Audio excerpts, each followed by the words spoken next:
Após a morte do meu marido, a minha nora me expulsou de casa. Na reunião de partilha da herança, ela jogou uma xícara de café em mim e disse: "Está se divertindo morando com os cachorros da rua?" Quando o advogado leu o valor do meu patrimônio líquido, ela ficou paralisada. "Fico feliz em ter você aqui. Acompanhe minha história até o fim e comente a cidade de onde você está assistindo para que eu possa ver até onde minha história chegou. Nunca pensei que estaria com 66 anos e sem um teto. Mas lá estava eu, de pé na varanda da frente do que havia sido meu lar por 38 anos, agarrada a uma única mala enquanto minha nora Sandra jogava meus pertences no gramado como se eu fosse uma desabrigada qualquer. "Você não pode fazer isso, Sandra", eu disse, minha voz mal passando de um sussurro. Minhas mãos tremiam, embora eu não soubesse dizer se era por causa do frio de novembro ou do choque do que estava acontecendo. "Esta também é a minha casa." Sandra se virou para me encarar com as mãos perfeitamente manicuriadas nos quadris. Ela usava uma daquelas roupas de ginástica caras que custavam mais do que meu orçamento mensal de supermercado. Seu cabelo loiro preso em um rabo de cavalo que provavelmente levou 1 hora para sua cabeleireira deixar bagunçado sem esforço. "Era sua casa, Beatriz?" ela disse, enfatizando cada palavra como se estivesse falando com uma criança. "Horácio se foi agora, sim, e eu não estou administrando uma instituição de caridade para mulheres velhas que não conseguem se cuidar." Os vizinhos tinham começado a se reunir. Dona Alice, da casa ao lado, fingia regar suas flores já mortas enquanto esticava o pescoço para ter uma visão melhor. Os Almeida, do outro lado da rua, nem estavam tentando ser discretos. Eles estavam parados na soleira da porta da frente, sussurrando um para o outro. "Eu cuidei do Horácio por 42 anos, eu disse, minha voz ficando mais forte apesar das lágrimas que ameaçavam transbordar. "Eu criei seu marido. Eu ajudei a criar seus filhos. Esta casa tem a minha vida nela." Sandra riu, um som frio que me revirou o estômago. "Sua vida, Beatriz, vamos ser honestas aqui. Você tem sido um peso morto por anos. Horácio te sustentou. E agora que ele se foi, eu não vou continuar de onde ele parou." Foi então que meu neto Tiago apareceu na esquina, arrastando minha velha cadeira de balanço atrás dele, a mesma cadeira onde eu havia embalado Horácio Filho para dormir quando ele era um bebê, onde eu havia sentado durante incontáveis noites quando ele tinha pesadelos, onde eu havia esperado por ele durante sua adolescência. "Onde eu ponho isso, mãe?" Tiago perguntou a Sandra, nem mesmo olhando para mim. "Pilha da venda de garagem", Sandra disse sem hesitação. "A maioria desse lixo nem vale a pena guardar." Senti algo quebrar dentro do meu peito, não meu coração. Isso vinha rachando lentamente desde o funeral do Horácio, há 3 semanas. Isso era algo mais profundo, algo que me mantinha unida todos esses anos. "Aquela cadeira pertencia à minha mãe", eu disse, me aproximando de Tiago. "Por favor, é tudo o que me resta dela." Sandra se interpôs entre nós, com o rosto contorcido de aborrecimento. "Tudo nesta casa pertence a mim agora, Beatriz. Horácio deixou tudo para o filho dele, e o filho dele deixou tudo para mim. Você não pode escolher o que quer levar." "Eu ajudei a pagar por esta casa", eu disse, as palavras saindo antes que eu pudesse detê-las. "Eu trabalhei em 2 empregos enquanto Horácio fazia faculdade à noite. Eu limpei casas de outras pessoas para que pudéssemos pagar as parcelas do financiamento. E Horácio deve ter apreciado isso, tenho certeza", Sandra disse com falsa simpatia. "Mas isso foi décadas atrás. O que você contribuiu ultimamente? Quando foi a última vez que você pagou uma conta por aqui? Quando foi a última vez que você fez algo além de ocupar espaço e comer nossa comida?" A verdade era que eu não contribuía financeiramente há anos. Horácio havia insistido para que eu parasse de trabalhar quando recebeu sua promoção na seguradora. "Um homem deve sustentar sua esposa", ele havia dito. Então, eu havia me tornado uma dona de casa, cuidando do lar, criando nosso filho, sendo a esposa perfeita e solidária, mas eu havia contribuído de outras formas. Eu havia cozinhado todas as refeições, limpado todos os cômodos, lavado todas as roupas. Eu havia cuidado do Horácio durante seu diabetes, sua pressão alta, seus problemas cardíacos. Eu o havia levado a todas as consultas médicas, preenchido todas as receitas, garantido que ele tomasse seus medicamentos. Nada disso parecia importar agora. "Aonde eu devo ir?" perguntei, odiando como minha voz soava pequena. Sandra deu de ombros. "Há um bom condomínio para idosos a uns 20 minutos daqui, bem acessível. Ou talvez um daqueles hotéis de estadias prolongadas até você resolver as coisas. Tenho certeza que alguém com sua experiência pode encontrar algum tipo de trabalho. Ela disse experiência, como se fosse uma palavra suja. Minha neta Lívia saiu da casa carregando uma caixa com minhas fotografias. Por um momento, pensei que ela as traria para mim, mas em vez disso, ela colocou a caixa ao lado das latas de lixo. Lívia, querida, eu disse, estendendo a mão para ela. São fotos do seu pai quando ele era pequeno. Fotos de você e do Tiago bebês. Lívia olhou para a mãe, depois de volta para mim. A mamãe diz que precisamos focar no futuro, não viver no passado. Foi como levar um tapa. Lívia havia passado incontáveis horas comigo, folheando aqueles álbuns de fotos, ouvindo histórias sobre a infância do pai, aprendendo sobre nossa história familiar. Agora ela estava jogando tudo fora, como se não significasse nada. Você tem até o pôr do sol para pegar suas coisas, Sandra disse, verificando seu relógio inteligente. Depois disso, o que sobrar será doado ou jogado fora. Olhei para os restos espalhados da minha vida. Roupas que haviam sido jogadas em sacos de lixo, livros que eu havia lido 100 vezes, as pequenas estatuetas de cerâmica que eu havia colecionado ao longo dos anos. Tudo o que me definia, espalhado pelo gramado como detritos após um tornado. Por favor, eu disse mais uma vez. Deixe-me ficar até eu encontrar um lugar. Não serei nenhum problema. Ficarei no quarto de hóspedes, ajudarei com as tarefas domésticas, Não. A voz de Sandra era definitiva. Eu já falei com uma corretora de imóveis sobre colocar este lugar à venda. Uma casa deste tamanho é demais para mim e para as crianças mantermos. Vamos diminuir, talvez comprar algo com uma piscina. Ela ia vender a casa. A casa onde Horácio e eu havíamos levado nosso filho recém-nascido do hospital.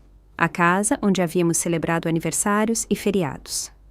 A casa onde Horácio havia morrido dormindo há apenas 3 semanas, comigo segurando a mão dele. O caminhão de mudanças parou no meio-fio e o rosto de Sandra se iluminou de alívio. Momento perfeito, ela disse aos carregadores. Tudo no gramado precisa ir para a unidade de armazenamento número 47. Eu darei a vocês o endereço. Percebi então que aquilo havia sido planejado. Sandra não havia simplesmente decidido hoje de manhã me expulsar. Ela estava se preparando para isso. Ela havia alugado uma unidade de armazenamento chamada Os Carregadores, provavelmente já havia agendado a corretora. Ela estava esperando Horácio morrer para poder se livrar de mim.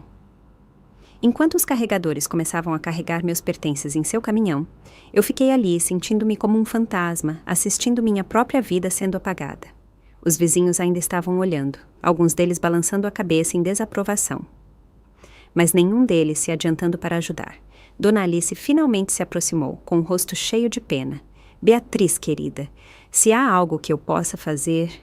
Ela ficará bem, Sandra interrompeu, antes que eu pudesse responder. Beatriz é mais forte do que parece. Não é, Beatriz? Não confiava em mim para falar. Se eu abrisse a boca, tinha medo de gritar ou desabar completamente.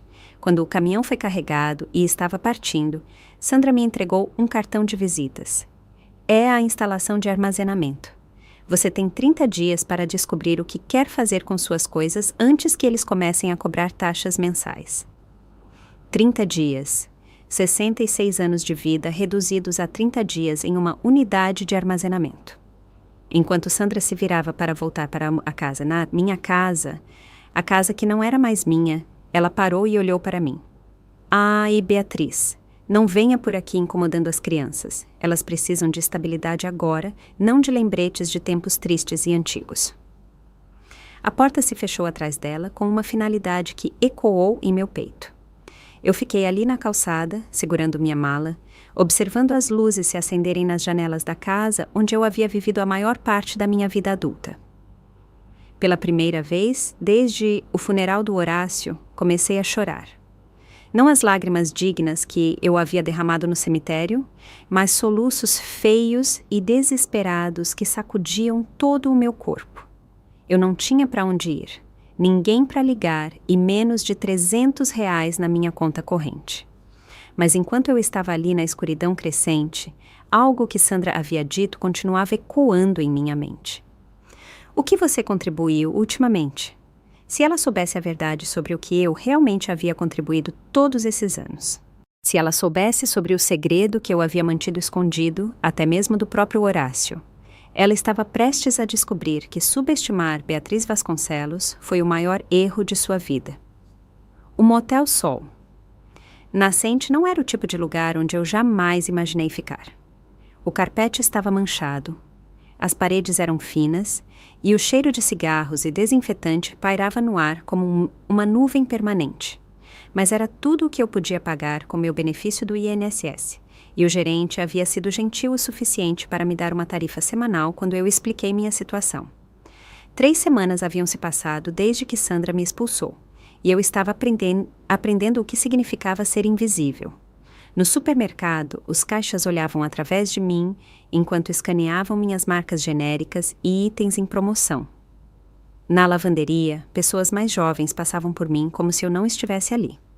Mesmo no centro de convivência para idosos, onde eu havia começado a almoçar 2 vezes por semana porque era de graça, eu ficava sentada sozinha enquanto as outras mulheres conversavam sobre seus netos e seus jogos de cartas. Eu tentei ligar para Lívia e Tiago várias vezes, mas seus telefones caíam direto na caixa postal. Quando finalmente consegui falar com Lívia, ela estava fria e distante. A mamãe diz que não devemos nos envolver em problemas de adultos, ela havia dito, sua voz soando ensaiada. Ela diz que você vai resolver as coisas e ficará mais forte por isso.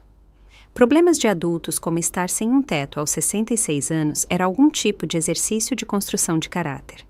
Eu havia passado de carro pela casa 2 vezes, esperando encontrar as crianças quando Sandra não estivesse por perto. Mas na segunda vez, Sandra havia saído furiosa pela porta da frente, com o rosto contorcido de raiva. Eu disse para você não vir por aqui. Ela havia gritado alto o suficiente para toda a vizinhança ouvir. As crianças não querem te ver, Beatriz. Você está apenas as confundindo com seu drama. Drama? Era assim que ela chamava ser expulsa da minha própria casa. Agora, eu passava meus dias no quarto do motel assistindo programas de jogos e tentando fazer minhas pequenas economias durarem o máximo possível. Eu havia me candidatado a alguns empregos de meio período, comércio, serviços de limpeza, qualquer coisa que contratasse uma mulher da minha idade, mas até agora nada havia aparecido. A pior parte não era o quarto apertado ou as manchas questionáveis na coxa. Não era nem mesmo a forma como os outros moradores do motel olhavam para mim com pena, claramente se perguntando o que eu havia feito de errado para acabar ali. A pior parte era ver as postagens de Sandra nas redes sociais. Eu nunca havia usado o Facebook antes, mas uma das outras mulheres do centro de idosos havia me mostrado como procurar o perfil de Sandra em seu telefone. A cada poucos dias, Sandra postava fotos da casa, móveis novos que ela havia comprado, reformas que ela estava planejando, jantares em família com as crianças parecendo felizes e bem alimentadas. Nas legendas, ela falava sobre novos começos e focar no futuro e ensinar as crianças sobre independência e autossuficiência. Ela fazia parecer que me expulsar havia sido algum tipo de valiosa lição de vida para Tiago e Lívia. Os comentários de seus amigos eram a pior parte. Tão orgulhosa de você por assumir o controle da sua vida. As crianças parecem muito mais felizes. É incrível como a casa parece mais leve sem energia negativa. Energia negativa. Foi isso que 38 anos de manter uma família unida se tornaram. Comecei a manter um caderno, anotando memórias de Horácio e de nossa vida juntos, com medo de que, se eu não as registrasse em algum lugar, elas desaparecessem completamente. Da forma como Sandra falava, era como se aqueles anos nunca tivessem acontecido. Como se eu nunca tivesse existido. Mas eu havia existido. Eu havia sido quem ficou acordada a noite toda quando o Horácio Filho teve pneumonia aos 7 anos. Eu havia sido quem o levava para o treino de futebol toda terça e quinta-feira por 6 anos. Eu havia sido quem o ajudava com a lição de casa, quem o ouvia praticar seu saxofone, quem o abraçava quando sua primeira namorada partiu seu coração. Onde estava Horácio Filho agora? Sandra afirmava que ele estava ocupado com o trabalho, viajando por causa do emprego em vendas. Mas eu não o havia visto desde o funeral, meu próprio filho, e ele havia desaparecido da minha vida tão completamente como se nunca tivesse nascido. Na tarde de quinta-feira, eu estava sentada no estacionamento do motel, tentando reunir coragem para entrar e encarar mais uma noite sozinha, quando um carro conhecido parou ao meu lado. Era Dona Helena, irmã de Horácio. Eu não a via desde o funeral, e por um momento a esperança agitou-se em meu peito. Talvez ela tivesse vindo para ajudar. Talvez alguém da família ainda se importasse. Beatriz, ela disse ao sair do carro, eu soube o que aconteceu. Oh, Helena, eu disse, levantando-me muito rapidamente e sentindo-me tonta com o movimento brusco. Estou tão feliz em te ver, mas a expressão de Helena não era calorosa. Se alguma coisa, ela parecia desconfortável, como se estivesse ali por obrigação, e não por amor. Eu queria falar com você sobre as coisas do Horácio, ela disse, não retribuindo meu sorriso. Sandra mencionou que você pegou alguns itens que pertenciam à família. Meu coração afundou. Eu só peguei o que era meu, Helena. Minhas roupas, meus itens pessoais, deixei todo o resto. Sandra disse que você pegou o relógio do Horácio, aquele que pertencia ao nosso pai. Senti o calor subir às minhas bochechas. Horácio me deu aquele relógio em nosso 20º aniversário. Ele disse que queria que eu tivesse algo para me lembrar do pai dele. Helena balançou a cabeça. Aquele relógio deveria ficar na família, Beatriz. Deveria ir para Horácio filho, ou talvez para Tiago quando ele for mais velho. Eu sou família, eu disse, mas as palavras soaram fracas até para meus próprios ouvidos. Nós somos família, Helena corrigiu gentilmente. Horácio se foi agora. E Sandra é a mãe das crianças. Ela é quem toma as decisões pela família. Eu a encarei. Essa mulher que havia sido minha cunhada por mais de 40 anos, que havia compartilhado feriados e festas de aniversário e férias em família comigo. Nos olhos dela, vi o mesmo desprezo que eu vinha recebendo de todos os outros. Eu não fazia mais parte da família. Eu era apenas uma sobra da primeira vida do Horácio. Tudo bem, eu disse, minha voz mal passando de um sussurro. Vou dar a ela o relógio. Helena pareceu aliviada. Acho que é o melhor. Sandra também mencionou algumas joias que podem ter pertencido à mãe do Horácio. Talvez pudéssemos examinar suas coisas juntas e ter certeza de que tudo chega ao lugar certo. O lugar certo? Não comigo, aparentemente. Passamos a próxima hora no meu quarto apertado do motel, examinando as poucas posses que eu havia conseguido salvar. Helena pegou o relógio de Horácio, os brincos de pérola de sua mãe e até um pequeno vaso de cerâmica que havia sido um presente de casamento da tia de Horácio. Você entende? Não entende, Beatriz? Helena disse enquanto embalava os itens em uma caixa. Essas coisas têm valor sentimental para essa família. Eu assenti, embora quisesse gritar que eles também tinham valor sentimental para mim. Que eu era quem havia polido aquele relógio toda semana por 26 anos. Que eu era quem havia usado aqueles brincos em todos os eventos familiares importantes. Que eu era quem havia cuidadosamente embalado e desembalado aquele vaso em 3 mudanças diferentes. Depois que Helena saiu, sentei-me na cama do motel e olhei para o que restava da minha vida. Algumas trocas de roupa, alguns artigos de higiene pessoal, um punhado de fotografias que Sandra não havia se preocupado em jogar fora. Era isso. Era tudo o que me restava para mostrar de 66 anos de vida. Peguei uma das fotografias, Horácio e eu, no dia do nosso casamento. Ambos tão jovens e cheios de esperança. Lembrei-me daquele dia como se fosse ontem. A forma como Horácio havia sussurrado "Eu te amo" enquanto dançávamos nossa primeira música.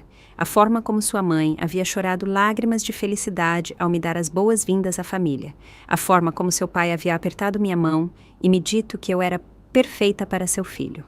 Agora, Horácio se foi, sua mãe se foi, seu pai se foi, e eu era apenas uma estranha morando em um motel. Não mais bem-vinda na família que eu havia ajudado a construir. Naquela noite, liguei para a unidade de armazenamento para verificar minhas coisas. A mulher ao telefone era profissional e fria. Seus 30 dias estão quase acabando, dona Vasconcelos. Se você não fizer um arranjo para o pagamento, teremos que descartar seus itens. Descartá-los como se fossem lixo. Quanto custaria para manter a unidade por mais um mês? Perguntei. R$ 150 mais taxas de atraso. Eu tinha R$ 87 restantes na minha conta corrente. Eu ligo de volta, eu disse, e desliguei antes que ela pudesse responder. Deitei-me na cama desconfortável do motel, olhando para a mancha de água no teto e me perguntando como minha vida havia chegado a isso. 3 meses atrás, eu havia sido a esposa de Horácio Vasconcelos, morando em uma linda casa, cercada pela família, respeitada em minha comunidade. Agora eu era ninguém, sem nada e sem para onde ir. Mas, enquanto eu adormecia naquela noite, minha mão instintivamente foi para o pequeno medalhão em volta do meu pescoço, a única peça de joia que eu havia conseguido manter escondida do inventário de Helena. Dentro havia uma fotografia da minha mãe, e enrolado na foto havia outra coisa, algo que Sandra e Helena, e até mesmo o próprio Horácio, nunca souberam. Uma chave de cofre. Amanhã eu visitaria aquele cofre pela primeira vez em 20 anos. E Sandra Vasconcelos estava prestes a aprender que havia cometido o maior erro de sua vida. O Banco Nacional parecia o mesmo de 20 anos atrás, com seus pisos de mármore e tetos altos que faziam cada passo ecoar. Sentei-me na área de espera, apertando minha bolsa tão forte que meus nós dos dedos ficaram brancos, enquanto um jovem bancário verificava minha identidade e recuperava o cofre que eu não havia tocado desde 1983. Minhas mãos tremiam enquanto eu inseria a chave, e por um momento me perguntei se eu havia imaginado tudo aquilo. Talvez a caixa estivesse vazia. Talvez a jovem assustada que havia aberto esta conta 40 anos atrás estivesse se enganando sobre o que estava construindo.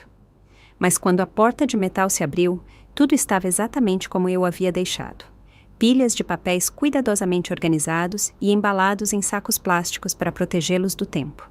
Certificados de ações, escrituras de propriedades, extratos bancários de contas que Horácio nunca soube que existiam. E por baixo de tudo, um grosso diário de couro, onde eu havia registrado cada transação, cada investimento, cada passo cuidadoso que eu havia dado para construir algo que pertencia apenas a mim. Peguei o diário com as mãos trêmulas e abri na primeira página, escrita com a caligrafia cuidadosa da minha eu mais jovem. 15 de janeiro de 1963. Horácio acha que estou tendo aulas de costura nas terças-feiras à noite. Em vez disso, estou trabalhando como contadora para o ateliê da Dona Patrícia. R$ 15 por semana. Não é muito, mas é meu. Ler essas palavras trouxe tudo de volta. O medo, o segredo, o planejamento cuidadoso que havia definido minha vida por décadas. Horácio não era um homem mau, mas era um homem do seu tempo. Ele acreditava profundamente que as esposas não deveriam trabalhar, que o trabalho de um marido era prover e o trabalho de uma esposa era manter a casa. Quando eu havia mencionado querer arrumar um emprego de meio período no início do nosso casamento, ele havia ficado genuinamente magoado. Você está dizendo que eu não consigo cuidar da minha própria família? Ele havia perguntado. E o olhar ferido em seus olhos me fez abandonar o assunto imediatamente. Mas eu nunca havia esquecido o medo que senti durante seu breve período de desemprego em 1962. Por 3 meses, sobrevivemos de economias e pequenos empréstimos do meu pai. E eu ficava acordada à noite apavorada que perderíamos tudo. Foi então que decidi que precisava de algo meu, algo que pudesse nos proteger se o emprego de Horácio desaparecesse novamente. Então, comecei pequeno o trabalho de contabilidade na loja da Dona Patrícia, dizendo a Horácio que estava aprendendo a costurar. Depois, um trabalho de fim de semana fazendo inventário no depósito de materiais de construção, alegando que estava visitando minha irmã. Cada real que eu ganhava ia para uma conta separada em um banco diferente, um que Horácio não sabia de nada. Virei as páginas do meu diário. Seguindo a progressão cuidadosa da minha vida financeira secreta, em 1965, eu usei minhas economias para comprar um pequeno duplex em uma parte decadente da cidade. Nada chique, mas o aluguel de ambas as unidades cobria mais do que a parcela do financiamento.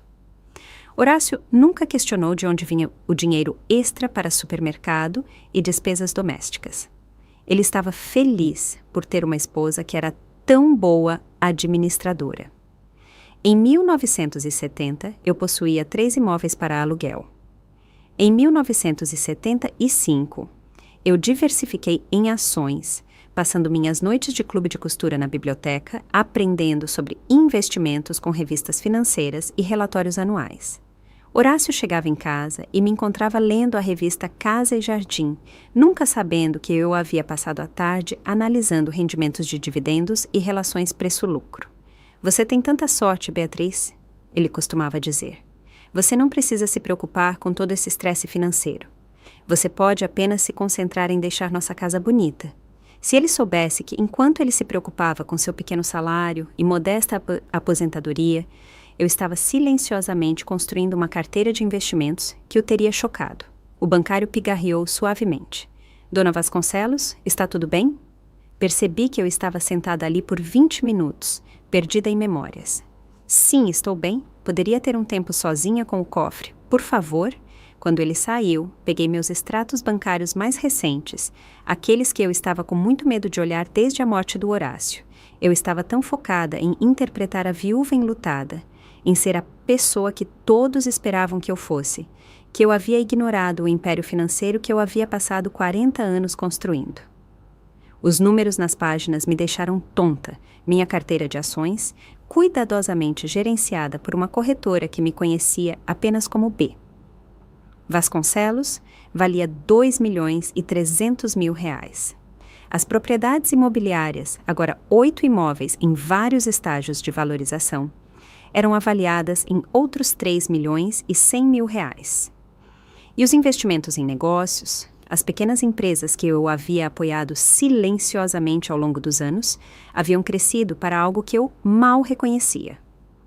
De acordo com o extrato mais recente, meu patrimônio líquido total era de R$8.700.000. Olhei para o número até que ele começou a embaçar. R$8.700.000. Mais dinheiro do que Horácio havia ganho em toda a sua carreira. Mais dinheiro do que Sandra veria em sua vida se gastasse cada centavo da modesta apólice de seguro de vida e pensão do Horácio.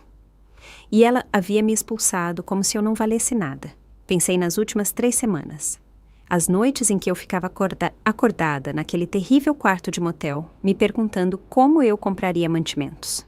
A humilhação de comer almoços gratuitos no centro de convivência para idosos. A forma como Helena havia olhado para mim com pena enquanto tirava as poucas posses que me restavam, tudo enquanto eu valia quase R$9 milhões. Por que eu havia mantido isso em segredo por tanto tempo? No início, era para proteger o orgulho do Horácio. Ele havia sido criado para acreditar que um homem que não conseguia sustentar sua família era um fracasso. E eu o amava demais para fazê-lo se sentir inadequado. Mais tarde, havia se tornado um hábito, parte da minha identidade que parecia muito privada para compartilhar. E se eu fosse honesta comigo mesma, sempre houve uma pequena parte de mim que gostava do segredo. Em um mundo onde se esperava que eu fosse indefesa e dependente, eu havia construído algo poderoso e independente. Havia sido minha rebelião silenciosa, minha prova para mim mesma de que eu era mais do que apenas a esposa de Horácio Vasconcelos. Mas o segredo me custou tudo, porque eu nunca havia contado a Horácio sobre minha riqueza. Ele nunca pensou em me deixar nada além da casa em seu testamento. E porque seu filho havia herdado tudo, Sandra agora controlava o que ela pensava ser todo o legado financeiro da família. Ela não tinha ideia de que a verdadeira fortuna da família pertencia à mulher que ela havia jogado fora como lixo. Peguei meu telefone e liguei para minha corretora, uma mulher chamada Patrícia, com quem eu trabalhava há 15 anos, mas nunca a havia conhecido pessoalmente. Dona Vasconcelos, a voz de Patrícia era calorosa e profissional. Sinto muito por saber do falecimento do seu marido. Enviei flores para a funerária, mas não tinha certeza se você as recebeu.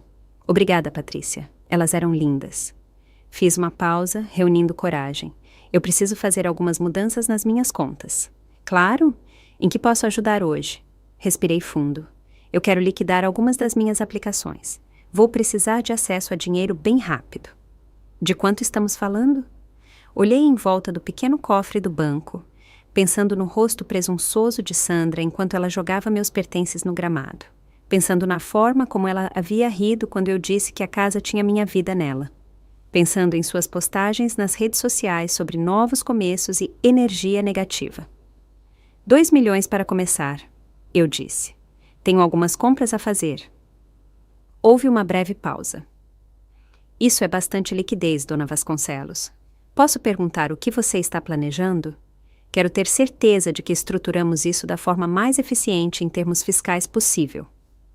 Eu sorri pela primeira vez em semanas. Estou comprando uma casa, Patrícia. Uma casa muito específica. Depois que desliguei, sentei-me no cofre por mais 1 hora, examinando cada documento, cada extrato, cada pedaço de evidência da vida que eu havia construído em segredo. Alguns dos investimentos haviam se comportado melhor do que eu jamais sonhei. Uma pequena empresa de tecnologia que eu havia apoiado no início dos anos 90 valia agora mais do que minha casa original. Uma propriedade comercial que eu havia comprado por impulso triplicou de valor quando a prefeitura construiu um shopping center nas proximidades. Eu havia sido brilhante, cuidadosa e paciente. Tudo o que Sandra pensava saber sobre mim estava errado. Quando finalmente saí do banco, me senti diferente. Não apenas por causa do dinheiro, embora isso fizesse parte. Pela primeira vez, desde a morte de Horácio, eu me senti como eu mesma novamente.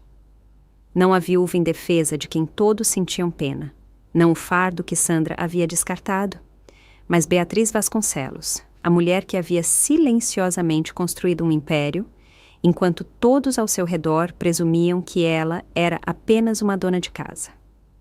Dirigi até a biblioteca pública e passei o resto da tarde pesquisando registros de propriedades e listagens de imóveis. Quando saí, tinha um plano. Sandra pensou que havia vencido quando me expulsou de casa. Ela pensou que havia se livrado do peso morto, limpado o caminho para sua herança, garantido o futuro de seus filhos. Ela não tinha ideia de que o peso morto que ela havia descartado estava prestes a comprar o terreno bem debaixo de seus pés. Na manhã seguinte, liguei para a corretora de Sandra. De acordo com o anúncio que encontrei online, ela estava pedindo R$485 mil pela casa. A casa que eu havia ajudado a pagar. A casa onde eu havia criado meu filho, a casa onde eu havia passado 40 anos da minha vida. Eu gostaria de fazer uma oferta, eu disse à corretora. À vista, sem contingências. Posso fechar em 2 semanas. A corretora pareceu animada. Isso é maravilhoso. Que preço você tinha em mente? Pensei no rosto de Sandra quando ela me chamou de peso morto. Pensei nela contando aos vizinhos que eu não conseguia me cuidar. Pensei em suas postagens nas redes sociais celebrando minha ausência. 550 mil, eu disse. 65 mil acima do valor pedido, à vista. Era a hora de Sandra aprender que ela havia subestimado a mulher errada. Sandra deve ter recebido a ligação de sua corretora por volta do meio-dia de sexta-feira. Sei disso porque às 12h47 da tarde, meu telefone começou a tocar com um número que eu havia bloqueado semanas atrás. Quando eu não atendi, as chamadas continuaram. 7 vezes em 10 minutos antes que ela finalmente desistisse e começasse a enviar mensagens. Quem está tentando comprar minha casa? Beatriz. Sei que de alguma forma é você. Me ligue agora ou vou chamar a polícia. Deixei meu telefone de lado e continuei arrumando minhas coisas. Depois de 3 semanas no motel Sol Nascente, eu estava me mudando para um apartamento mobiliado no centro. Nada luxuoso, mas limpo e respeitável, enquanto eu esperava a compra da casa ser finalizada. Eu já havia assinado o contrato de aluguel e pago 6 meses adiantados, desfrutando da forma como a atitude do gerente de propriedades havia mudado quando eu lhe entreguei dinheiro em espécie em vez de preencher formulários de crédito. Meu telefone vibrou novamente. Desta vez era uma mensagem de voz de Horácio Filho. A primeira vez que eu ouvia meu próprio filho desde o funeral. Mãe, Sandra diz que alguém está tentando comprar a casa com uma oferta à vista muito acima do preço pedido. Ela acha que você está envolvida de alguma forma, o que é loucura porque, bem, você sabe, mas ela está realmente chateada e as crianças estão confusas. Você pode simplesmente ligar para ela e dizer que não é você?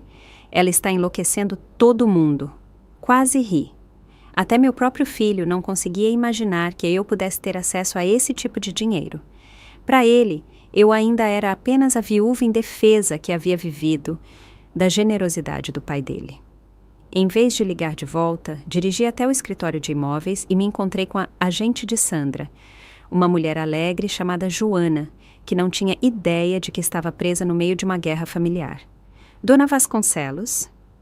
Joana parecia confusa enquanto verificava sua papelada. Sinto muito, mas você tem o mesmo sobrenome da vendedora. Vocês são parentes? Eu sou a viúva de Horácio Vasconcelos, eu disse simplesmente. A casa pertencia ao meu falecido marido. A expressão de Joana mudou para uma de confusão e preocupação. Ah, meu Deus, acho que pode haver algum mal-entendido aqui. A senhora Sandra Vasconcelos é quem está vendendo a propriedade. Ela a herdou de seu falecido marido. Esse seria meu filho, eu expliquei. Ele a herdou do meu marido, o pai dele. Mas Sandra está livre para vendê-la, claro. Eu estou simplesmente interessada em comprá-la como um imóvel para investimento. A mentira veio fácil. Eu havia tido 40 anos de prática em manter a verdade escondida. Joana folheou seus arquivos, claramente desconfortável. Bem, sua oferta é certamente atraente. Dona Vasconcelos, Sandra Vasconcelos, esperava conseguir o preço pedido, mas 50 mil acima é bastante generoso. Posso perguntar por que você está interessada nesta propriedade em particular? Dei a ela meu sorriso mais inocente. Ela tem valor sentimental. Na segunda-feira de manhã, Joana ligou para me dizer que Sandra havia aceito minha oferta. Ela também aparentemente exigiu saber quem era o comprador. E quando Joana lhe disse que era a viúva de Horácio Vasconcelos, houve, nas palavras diplomáticas de Joana, uma grande reação. Ela pareceu muito surpresa, Joana disse cuidadosamente. Ela me pediu para verificar suas informações financeiras várias vezes. Eu a garanti de que sua oferta em dinheiro era legítima e que poderíamos fechar o negócio quando você estivesse pronta. Eu só podia imaginar a reação de Sandra. Ela provavelmente passou o fim de semana tentando descobrir como eu poderia ter acesso a esse tipo de dinheiro. Em sua mente, eu estava sobrevivendo com a aposentadoria e vivendo em um motel. A ideia de que eu poderia comprar uma casa de $500 mil à vista provavelmente parecia impossível. Ela sempre foi curiosa sobre dinheiro, mesmo quando Horácio estava vivo. Lembro-me da forma como ela examinava nossas contas quando nos visitava, fazendo pequenos comentários sobre como tudo estava ficando caro, como Horácio tinha sorte de ter uma pensão estável. Ela uma vez perguntou a Horácio diretamente quanto ele havia economizado para ter aposentadoria, e ele ficou constrangido com a pergunta. Sandra, isso não é realmente da sua conta. Ele havia dito gentilmente. Eu só me preocupo com vocês dois, ela havia respondido. Eu quero ter certeza de que vocês estão preparados para o futuro. Agora, eu me perguntava se ela estava calculando aquele futuro mesmo então, somando o que ela pensava que Horácio valia e planejando o que ela faria com isso quando ele se fosse. Na terça-feira, decidi me divertir um pouco. Dirigi até a casa durante o dia, quando Sandra estaria em seu emprego de meio período na boutique no centro.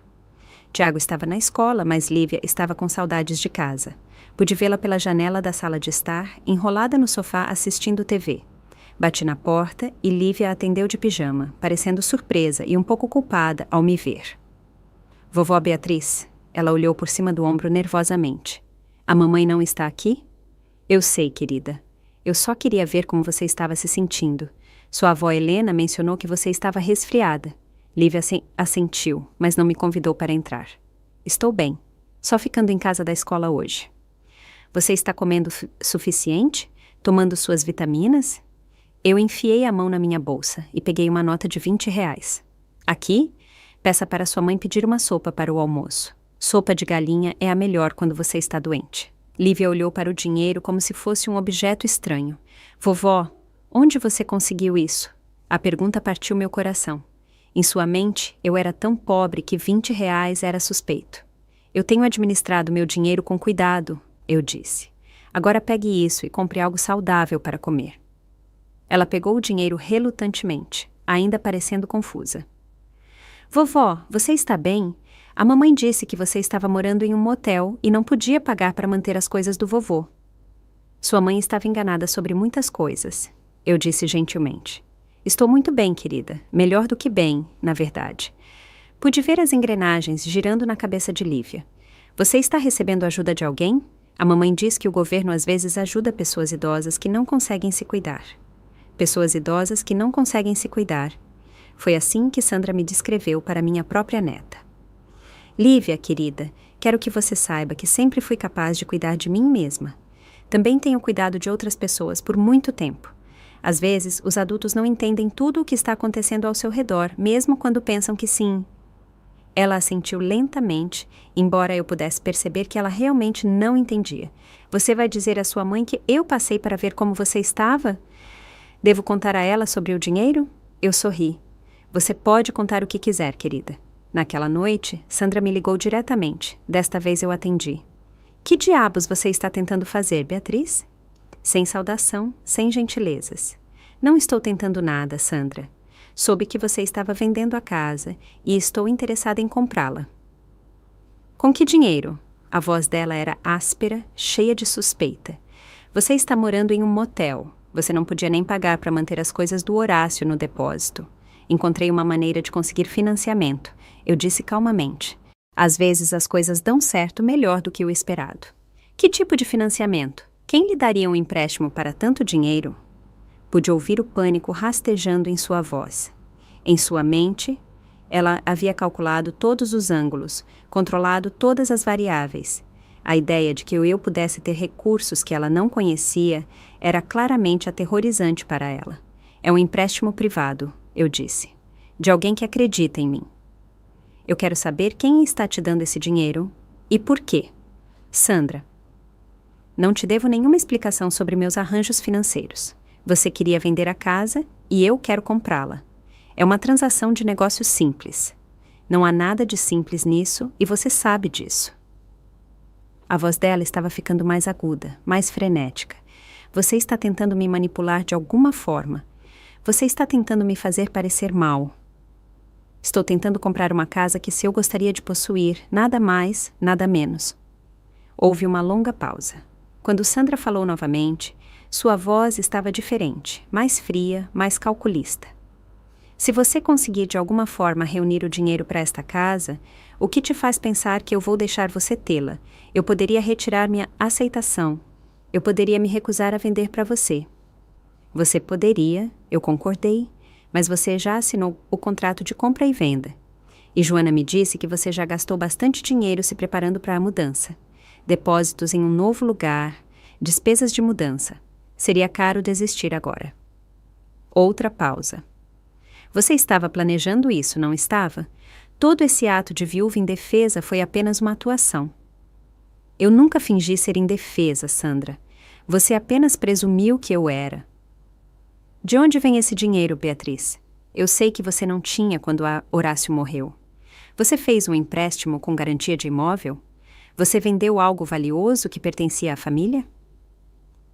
Ela estava ficando desesperada agora, buscando qualquer explicação que fizesse sentido em sua compreensão limitada de quem eu era. O dinheiro é meu, Sandra. Sempre foi meu.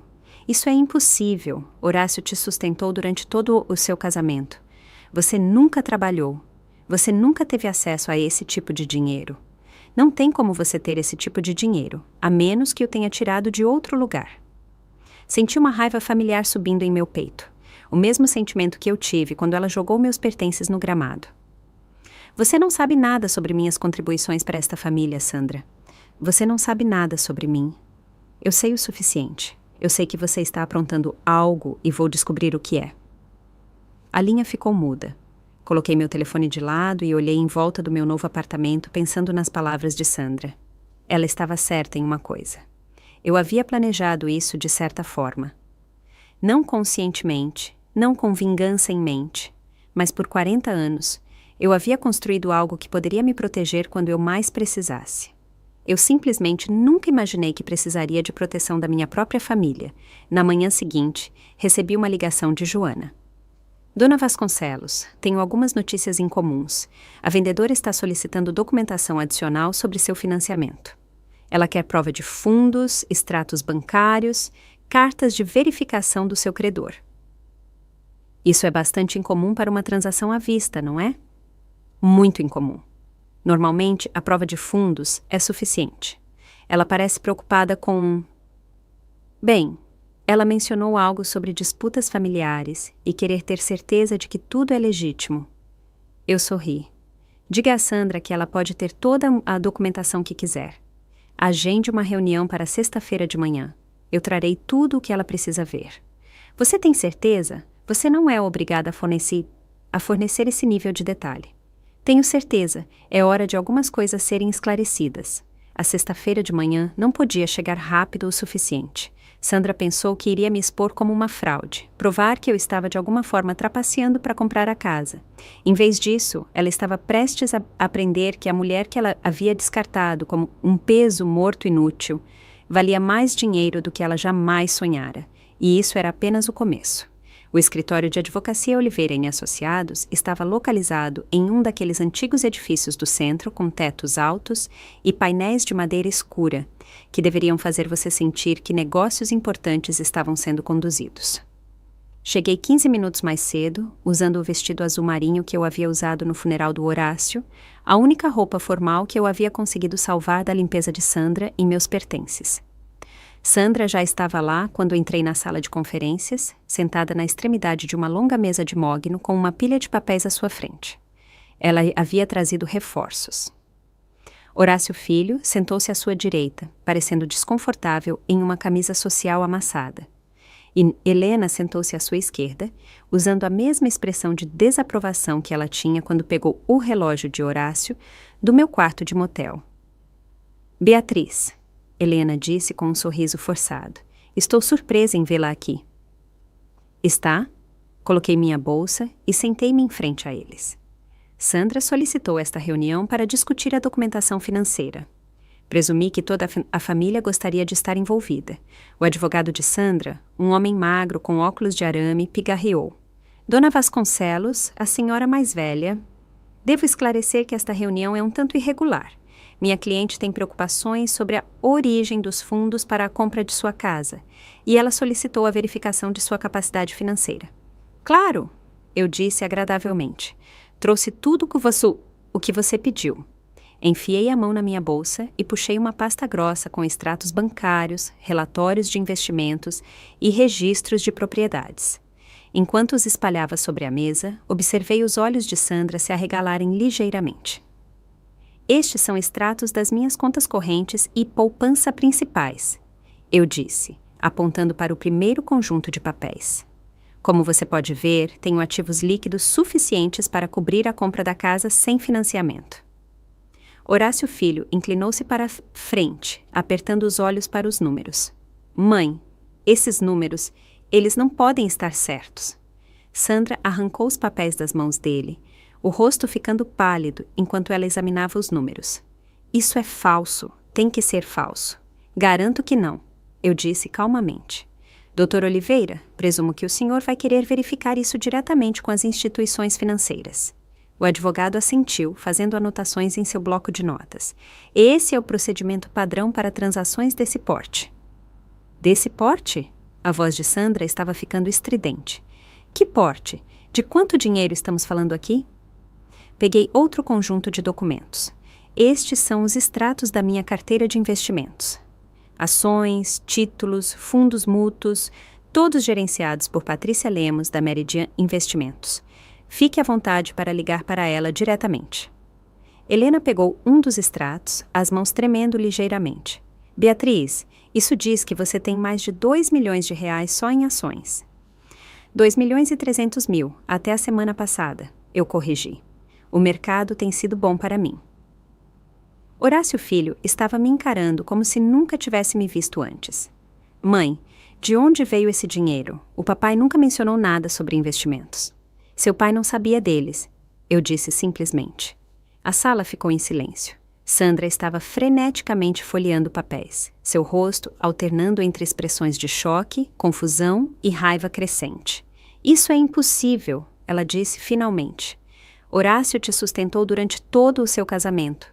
Você nunca trabalhou, você nunca teve acesso a esse tipo de dinheiro. Enfiei a mão na minha bolsa novamente e puxei meu diário de couro, aquele que eu havia mantido escondido no cofre por 40 anos. Na verdade, eu trabalhei bastante, só não contei ao Horácio. Abri o diário na primeira página e comecei a ler em voz alta. 15 de janeiro de 1963. Horácio acha que estou tendo aulas de costura nas terças-feiras à noite. Em vez disso, estou trabalhando como contadora para o ateliê da Dona Patrícia. R$ 15 por semana. Sandra agarrou o diário das minhas mãos. Isso é ridículo. Você está inventando isso. Continue lendo, eu disse. Março de 1965. Usei as economias para comprar um dúplex na Rua das Palmeiras. O aluguel de ambas as unidades cobre o financiamento, com R$ 300 sobrando mensalmente. Helena estava balançando a cabeça lentamente. Beatriz, se isso é verdade, por que você nunca nos contou? Por que guardar segredo por tanto tempo? Porque Horácio não teria entendido, eu disse. Ele era um bom homem, mas era um homem do seu tempo. Ele precisava sentir que estava provendo para sua família. Se ele soubesse que eu estava trabalhando, se ele soubesse que eu estava construindo riqueza por conta própria, teria ferido seu orgulho. Horácio Filho estava examinando mais alguns papéis. Mãe, algumas dessas propriedades, eu reconheço esses endereços, aquele dúplex na Rua das Palmeiras. Você ainda é dona dele? Sou dona de 8 imóveis de aluguel agora, eu disse. Além de imóveis comerciais, e fui parceira silenciosa em várias pequenas empresas ao longo dos anos.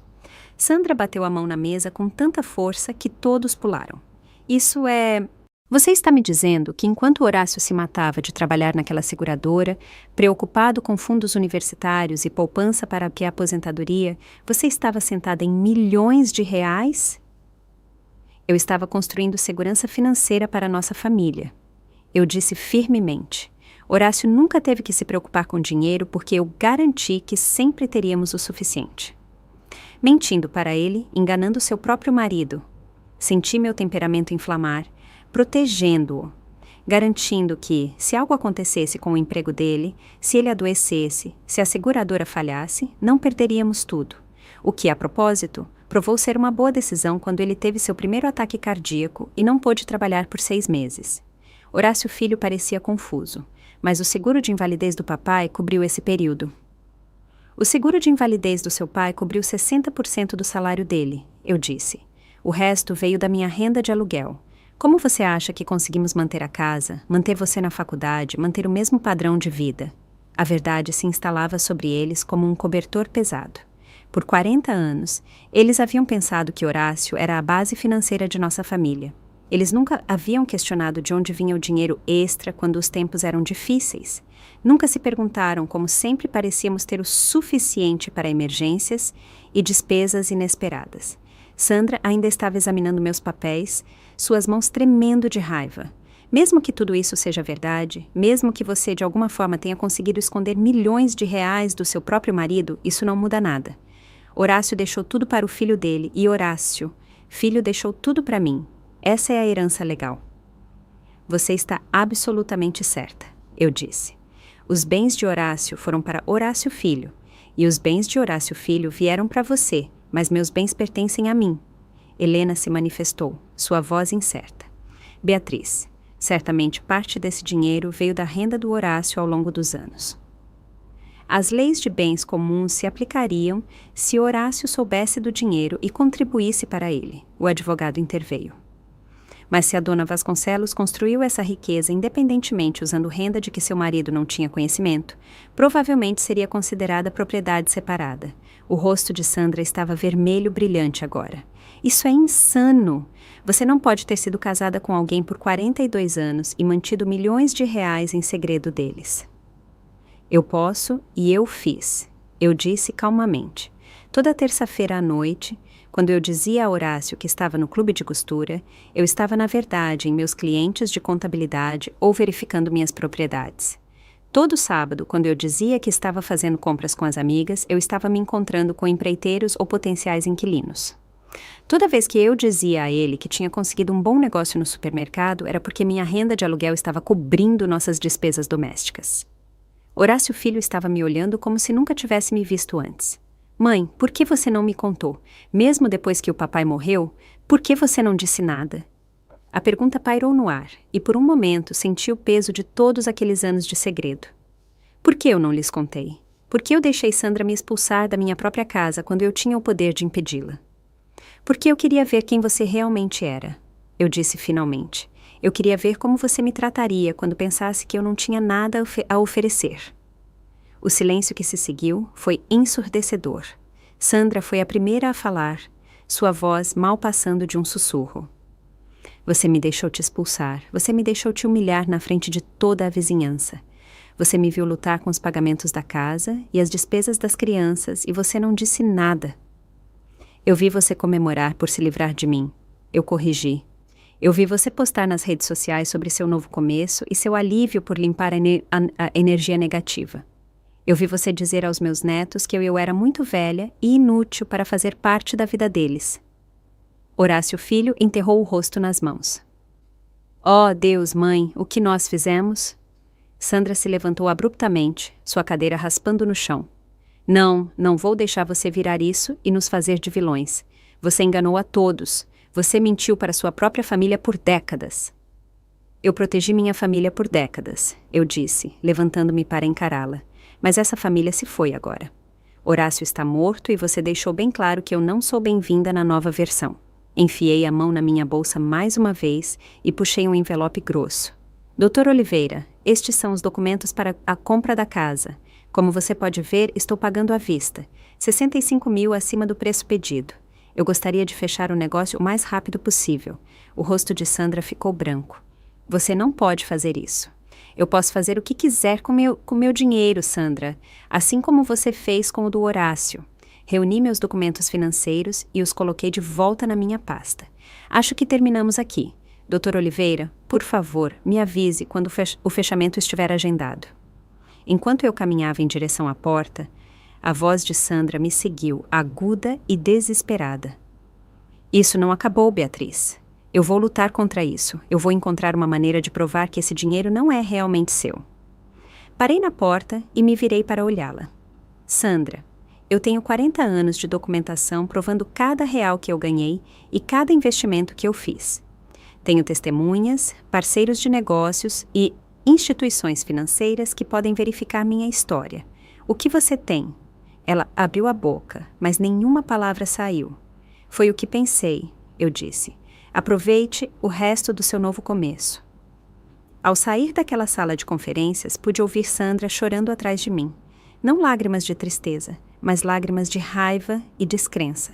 Ela havia construído todo o seu futuro na suposição de que estava herdando tudo de valor da família de Horácio. Ela nunca imaginou que a velha inútil que ela havia jogado fora valia mais do que todo o resto combinado. Mas a melhor parte ainda estava por vir, porque comprar a casa era apenas o começo do que eu havia planejado para Sandra Vasconcelos. 3 semanas depois da reunião no escritório do advogado, eu estava na garagem da Rua das Acácias, agora minha casa, observando um caminhão de mudança se afastar. Sandra havia lutado contra a venda até o último momento, contratando seu próprio advogado para contestar a transação, exigindo investigações sobre minhas finanças, até mesmo tentando alegar que eu havia de alguma forma coagido Horácio Filho a me vender a casa por um valor abaixo do mercado. Nada disso havia funcionado. Cada documento que eu havia fornecido era legítimo. Cada extrato bancário verificado, cada escritura de propriedade autêntica. Após 40 anos de cuidadosa manutenção de registros, meu império financeiro era inatacável. A casa parecia diferente agora que me pertencia novamente. Não porque algo havia mudado fisicamente, mas porque eu a estava vendo com outros olhos. Esta não era a casa da família onde eu havia vivido à custa de Horácio. Esta era minha propriedade, comprada com meu dinheiro, totalmente minha. Andei lentamente pela casa, observando as mudanças que Sandra havia feito durante seu breve mandato como proprietária, nova pintura na sala de estar, cortinas diferentes na cozinha, acessórios atualizados nos banheiros. Ela havia gasto bastante dinheiro para fazer o lugar dela, dinheiro que ela havia pego emprestado do pagamento do seguro de vida de Horácio, dinheiro que ela agora devia às empresas de cartão de crédito e não podia pagar. Meu telefone vibrou com uma mensagem de Patrícia, minha consultora financeira. Fechamento da casa confirmado. Fundos transferidos. Também queria que soubesse que a corretora de imóveis da senhora Vasconcelos ligou perguntando sobre suas outras propriedades. Eu disse a ela que não discutimos informações de clientes. Eu sorri. Sandra ainda estava tentando descobrir a extensão da minha riqueza, provavelmente esperando encontrar alguma fraqueza que ela pudesse explorar. Ela nunca entenderia que eu havia passado 4 décadas me tornando inexplorável. Outra mensagem chegou. Esta de Horácio Filho. Mãe, podemos conversar? Tenho tentado processar tudo o que aconteceu no escritório do advogado. Sinto que não sei mais quem você é. Aquilo apertou meu peito. Meu relacionamento com meu filho precisaria de uma cuidadosa reconstrução, se é que poderia ser reconstruído. Ele estava lutando com a percepção de que tudo o que ele havia acreditado sobre sua família estava errado. Que sua mãe, de modos suaves, era na verdade uma milionária secreta que estava manipulando as coisas nos bastidores por décadas. Mas antes que eu pudesse focar em curar esse relacionamento, eu tinha mais uma coisa para resolver. Dirigi até o Residential Recanto do Sol, o condomínio onde Sandra havia se mudado depois de ser forçada a vender a casa. Era um lugar decente, não luxuoso, mas limpo e seguro, muito mais agradável do que o motel onde ela esperava que eu vivesse indefinidamente. O apartamento de Sandra ficava no 2º andar. Subi as escadas lentamente, meus joelhos me lembrando que eu ainda era uma mulher de 66 anos, independentemente do meu patrimônio líquido.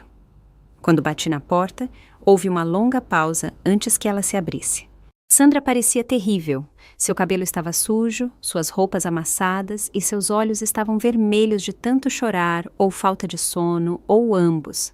Atrás dela, eu podia ver caixas de mudança empilhadas por toda parte, como se ela estivesse vivendo de caixas de papelão por semanas.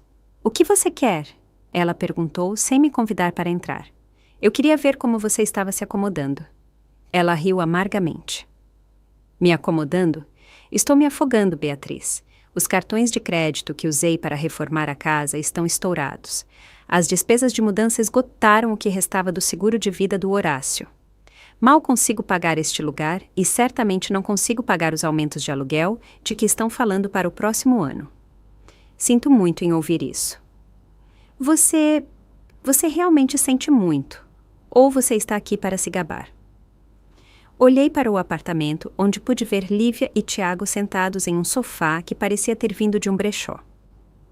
Eles acenaram para mim hesitantemente, e eu acenei de volta. "Estou aqui para fazer uma oferta", eu disse. Os olhos de Sandra se estreitaram. "Que tipo de oferta?" "Eu possuo vários imóveis para aluguel. Um deles é uma bela casa de 3 quartos a uns 10 minutos da escola das crianças. Os inquilinos atuais estão se mudando no próximo mês." "Eu não posso pagar o aluguel de uma casa, Beatriz. Mal consigo pagar este apartamento." "O aluguel seria de R$ 400 por mês." Sandra me encarou.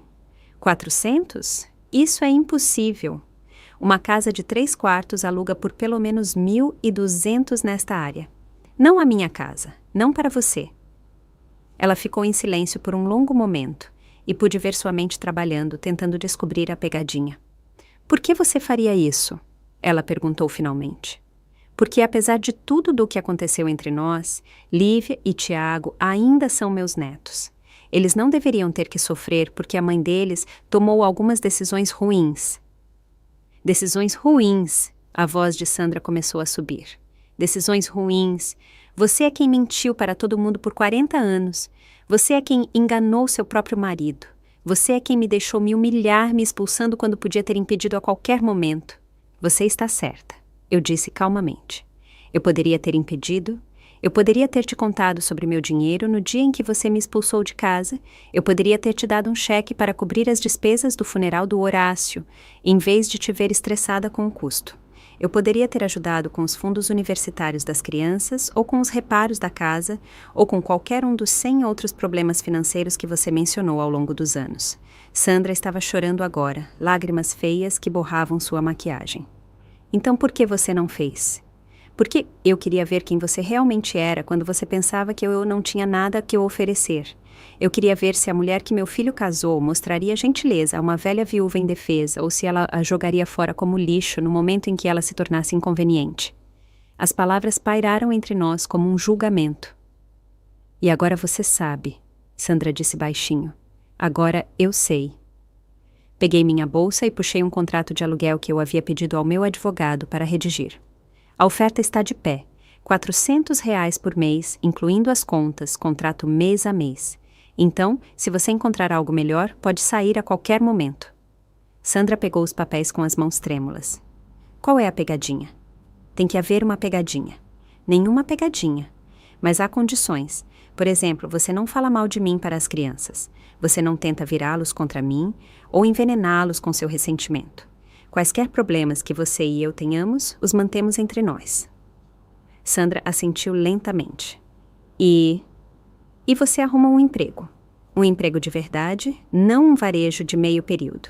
Algo que possa te sustentar e contribuir para o futuro dos seus filhos. Estou te oferecendo uma maneira de se reerguer, não uma carona grátis permanente.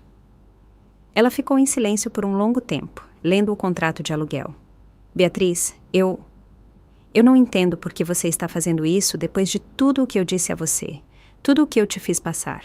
Estou fazendo isso por Lívia e Tiago, e talvez um pouco por Horácio Filho, que vai precisar de sua família para se curar de tudo isso. E Horácio Filho? Você conversou com ele? Balancei a cabeça. Ele ainda não está pronto. Ele está muito bravo e confuso agora. Mas eventualmente ele vai querer entender por que eu mantive o dinheiro em segredo, por que eu deixei as coisas acontecerem do jeito que aconteceram. Quando ele estiver pronto para ter essa conversa, eu estarei aqui. Sandra enxugou os olhos com as costas da mão. Eu fui horrível com você. Eu disse coisas terríveis. Eu te tratei como se você não valesse nada. Sim, você fez. E você ainda está disposta a me ajudar? Pensei sobre essa pergunta enquanto olhava para essa mulher quebrada em seu apartamento bagunçado, cercada pelos escombros de suas suposições desfeitas. Eu a estava ajudando por bondade, por culpa, por algum desejo de provar que eu era melhor do que a crueldade dela? Talvez fosse tudo isso, ou talvez fosse algo mais simples. Sandra, eu passei 40 anos escondendo quem eu realmente era porque tinha medo de como as pessoas reagiriam à verdade. Eu construí paredes ao meu redor para proteger meus segredos. E essas paredes me mantiveram isolada até das pessoas que eu mais amava. Eu não quero mais viver assim. Fiz uma pausa, escolhendo minhas palavras cuidadosamente. Não estou fazendo isso para te punir ou para provar o quão generosa eu sou. Estou fazendo isso porque guardar raiva e ressentimento seria apenas outro tipo de prisão. Eu já estive em prisões suficientes.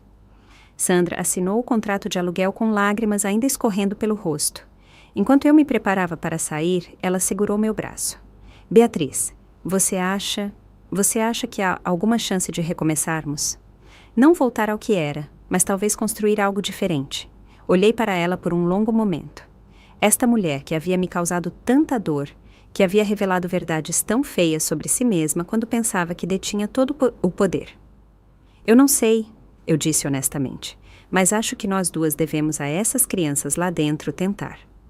6 meses depois, eu estava em meu jardim, o jardim atrás da casa, que agora era verdadeiramente minha, quando Lívia e Tiago vieram correndo pelo quintal.